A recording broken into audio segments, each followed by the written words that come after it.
Hi, Steve Giordano here, doing another masterclass video. I've been wanting to do interview type videos, and I thought it would be a lot of fun. Actually, I always wanted to do like a radio show interview. Let's not get into that.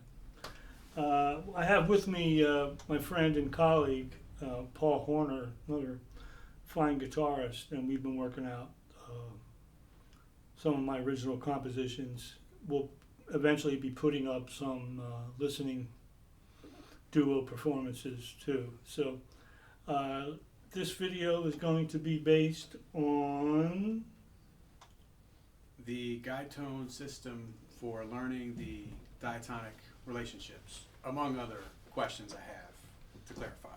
and somebody's probably saying, what the heck is a guide tone system? You're about to find out.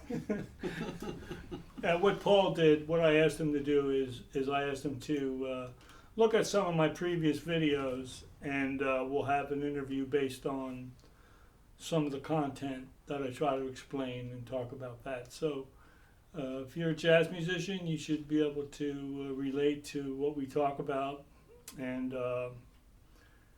you have a sense of humor, because we definitely have that included. We got to keep it PG though, right? PG. PG. PG. Steve G.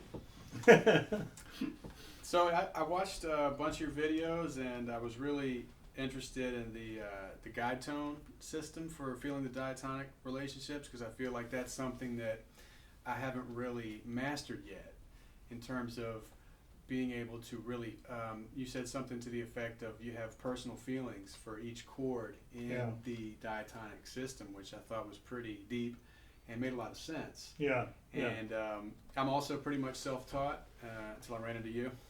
And I feel like the theory can sometimes get in the way, or maybe it should come later, and the feelings should come first. So, yeah, I mean, we could just talk a little bit about that. Yeah, let me interrupt you just 1 second here, just to explain why we keep using that word guide tone.